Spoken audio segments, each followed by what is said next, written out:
Ladies and gentlemen, welcome to the Growth Leaders podcast, where we bring you to the stories of trailblazers shaping industries and driving growth. Today, we have the honor of hosting a true powerhouse in the world of career coaching and leadership, none other than Amy Chou, the founder of Dream, Plan, Do, Live.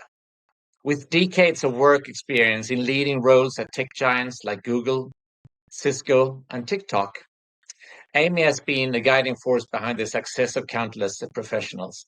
From her early days as a high-ranking executive to a remarkable journey as a career coach of Dream, Plan, Do, Live, Amy has a wealth of insights to share.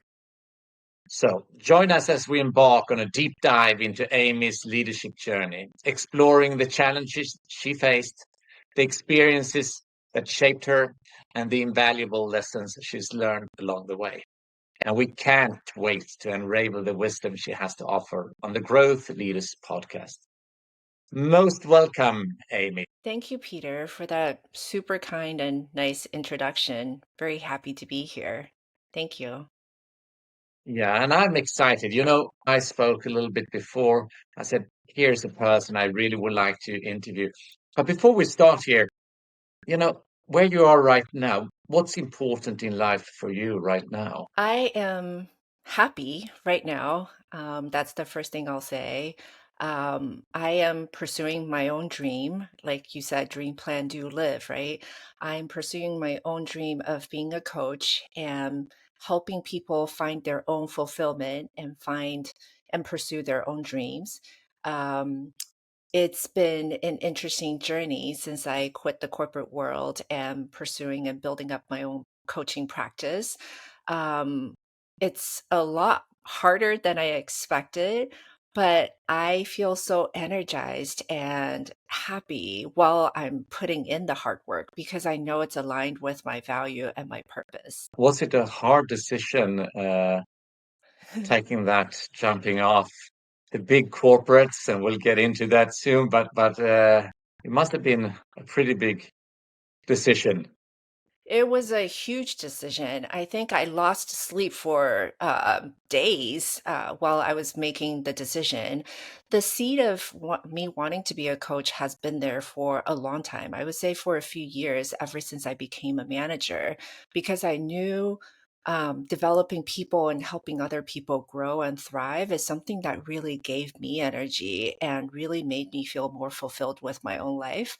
But it's a huge step, giving up the huge paycheck, what seemed like a really successful trajectory to everyone else around me, just the big voice in my head, my parents' voice saying, "Hey, we came to the US so that you can have a stable And job and and make uh, family." what roles have you had? Because you have been at both Google, you have been at Cisco, and you've been at TikTok.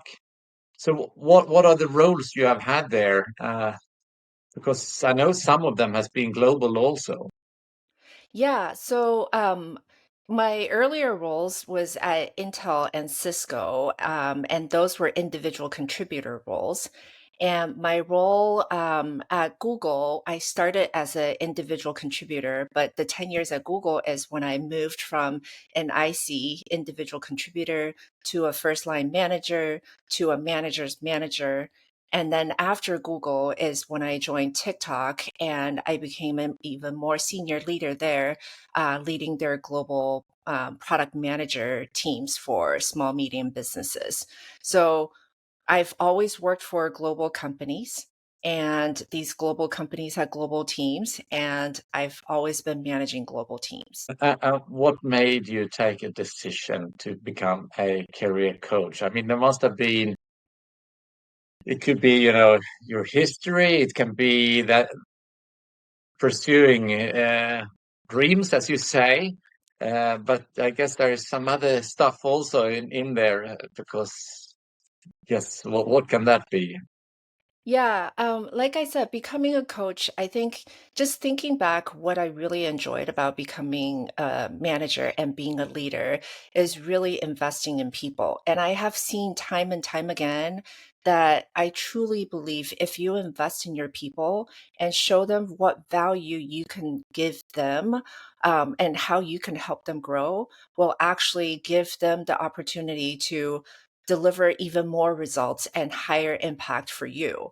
So this is one of the reasons why I'm like, if I take the time to help people navigate the corporate space, navigate the tech industry, and help people either learn from the mistakes that I've made or the experiences that I've gone through myself, I think there could be a lot more benefits to those individuals.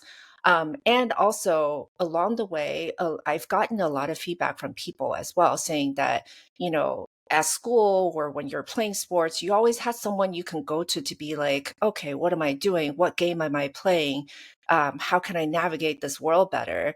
But the moment we go into the corporate space, a lot of that is on the ownership of your manager or maybe a mentor, but your manager is busy with a million different things. And even the best managers will not have the full time to dedicate their entire life to help you navigate your career. So that's where I think a coach could come in and really help you focus on beyond just the technical expertise. What else can you do? Yeah.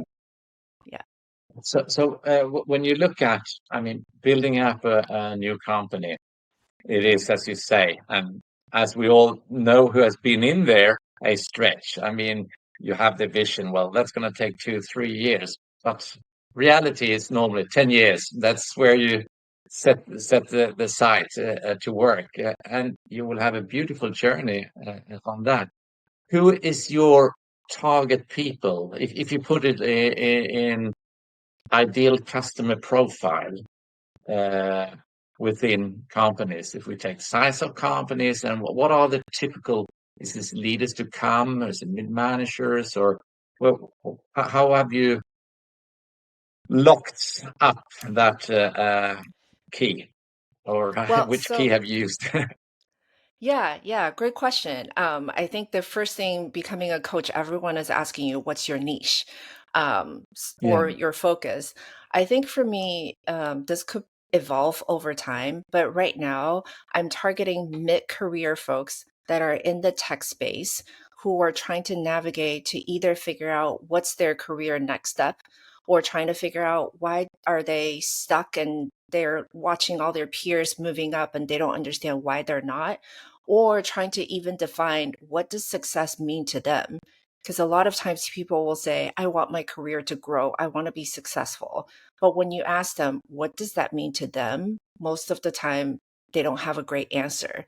And if you don't even know what you're looking for, the dreaming part, right? How are you going to be able to Mm, communicate that to your manager, to your leader, so that they can also help you advocate and be your champion to reach your dreams? yeah.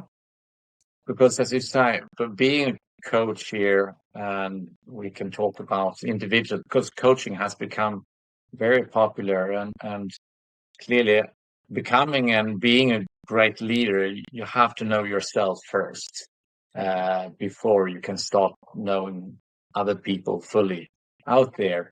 And that Yeah. means not only work wise, but even more privately, I presume, because that's where you have a lot of time. How do you mix that? Because when we spoke last time, that was something you actually talked a lot about. It's the person as a whole which is important, and not only the work, but it's also what's happening in your life, and there are ups and downs and so on. Yeah, exactly. So this is why, on my LinkedIn profile, I say I'm a career and life coach. And I was actually just talking to someone yesterday, and she was saying, I'm glad you're not saying you're just a career coach. You can also coach my life, because at the end of the day, our identity is not just work. We should be a whole person, and career could be a really important part of your life or just part of your identity, right? So this is where um, I help people really think about, okay, what do you want to do with your career? What are you solving for? Where are you stuck? But also, what does that mean to your overall picture? For example, there are working moms out there who are saying, hey, I want to Yes. not lean in and not, stay back or slow down my career. But at the same time, I'm not willing to spend 16, 17 hours at work every day and miss out on my family. So there's a lot of conversations as I go through career coaching that's 100% going to overlap with how you design your overall life as well. Yeah, and I think if you're in peace as an overall, you will most likely perform better also because you have the self-confidence. You're feeling good, and people will see that. Uh, Ex- that's a guy or exactly. a girl who she knows or has a good confidence in herself, and I put Yep. trust into that as such. So, is there lessons you have learned, not only maybe on the um, your career, but also from history, which you bring into your coaching role as such? It could be cultural, or it could be I don't know. What do you bring along in your life coach and career coach to other people? Yeah, I think for me, this is why I love one-on-one private coaching because everyone's situation is very different. For me, I'm a Asian female immigrant in the US, also a working mom. I wear a lot of different hats, and these different hats and identities all come with different wisdom as well as baggages, if you will. Especially being an Asian female, for example, working in the corporate America. Some of the things that I realized as I navigated the corporate space is some of the cultural um, etiquettes, if you will, that were taught when I was younger is total opposite of how you would thrive in corporate America. I remember getting feedback saying, "Hey, you need to be louder. You need to be bragging about yourself more. You need to be talking about yourself more." And those were not things natural to me at all. And those were things I was taught to never do. I was taught to be Yes. modest. I was taught to not talk about myself. I was taught not to be proud, arrogant, all of those things, right? So it took a lot for me over the years to find the right balance of how can I Mm, have a different mindset of advocating for myself does not mean I'm being proud and arrogant and bragging about myself. And just a lot of subtle mindset shifts and changes that could really bridge what I've learned when I was younger versus what it takes for me to navigate in the workspace. yeah. And there you really run into the cultural aspects, and we see that from the Nordic and Scandinavian culture that it's quite different from the US.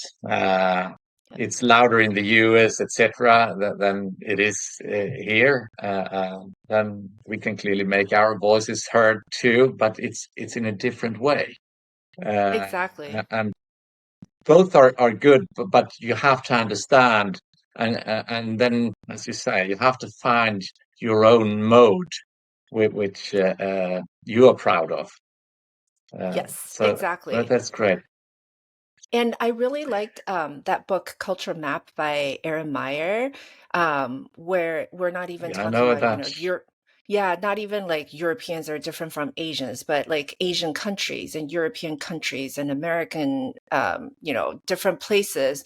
Um, there are so many subtle differences and nuances that even if we just have the awareness that we're different and we come from different backgrounds, that makes the conversations a lot more open and productive. And just have a curious mind when we approach different teammates from different places. It really opens up to help us see what are the blockers each of us have based on our own backgrounds. Yeah, I normally I've had the fortune to work around the world in many cultures and also in a leading position. So and I love doing that, and I've learned so much about it. But I also have a question many times. I could be pretty straightforward. But because I can see they are. So where do you come from? That which I ask them, and that works extremely well 9 out of 10 times. But 1 out of the 10, I get. What do you mean? I'm Swedish. Yes, I know you're Swedish, but where do you come from? Because you have a history or culture which I'm interested in, and that can be difficult. I don't know. Have you ever experienced something like that? Um, yes. When people ask me where did I come from or whatever, I get really confused. Especially here in the US, we have so many DEI or diversity equity trainings, right? Where we talk about Yes. that is a very loaded question, right? So again, depending on the person, where that person is coming from, the person's background, the same question, the same statement could mean very different things to different people. So I think the foundation is a lot of times I tell my team is first, let's assume positive intent. And then also, Yes. when you're trying to be radically candor, when you said you are a very direct person, oftentimes people forget the core of being radically candor is you're building the trust and the foundation where people feel like they're psychologically safe to listen to what you have to say. And I think those are Mm. subtle but important elements that we just have to keep in mind as we're having conversations with people from different backgrounds. So, Amy, uh, you you come from, as you say, from a different culture, and you come here as a teenager to the US. Yep, I was Uh, 12. and what I understand, I mean, it was a tough cultural interaction to start with. And I'm quite curious now when you look at life coaching and career coaching, how has that impacted? And also when you have been in the corporate world, do you see that there are aspects here which we actually need to be aware of, both as uh, not immigrants from the beginning or from a different culture, but also coming from another culture. How do you see these things coming together? And where are the problems which you have seen in the corporate space on individuals or their reflections where they don't feel safe? Is there? Yeah, that's a lot of great questions. I think Yeah, first, sorry. in terms of how it's impacted me, I think it took me quite a few years to just unpack the background and its impact on me. Being an immigrant, coming with my parents to a new country where we didn't have a lot, we literally, my mom and I literally came, I think, with three big suitcases and nothing else. I think what was ingrained into my head in terms of scarcity and survival versus thriving was so ingrained that even years later, when I've made enough money, when I have plenty of resources, I still felt like I need to make more money. I need to survive versus thinking about thriving. So that's a mindset that I've noticed has a lot of baggage and sometimes negative impact on Mm, how I make decisions. It makes me very risk averse. That's why I was saying, even after years of coaching and thinking through things myself, coming out and trying to do something on my own was still very difficult because of the baggages that I came with. And in the corporate space, like we talked a little bit about in the beginning or earlier, um, the fact that I was taught to always respect more senior people, respect more elders, and respect other people, and don't speak up unless you really have something positive that you have to contribute. All those things also made me the quieter person at work. I'm good at observing, I'm good at making decisions, but sometimes in meetings, it was hard to speak up or have my voice be heard. And also the fact that, we talked about me confusing becoming my own advocate sometimes can be seen as I'm just trying to brag about myself.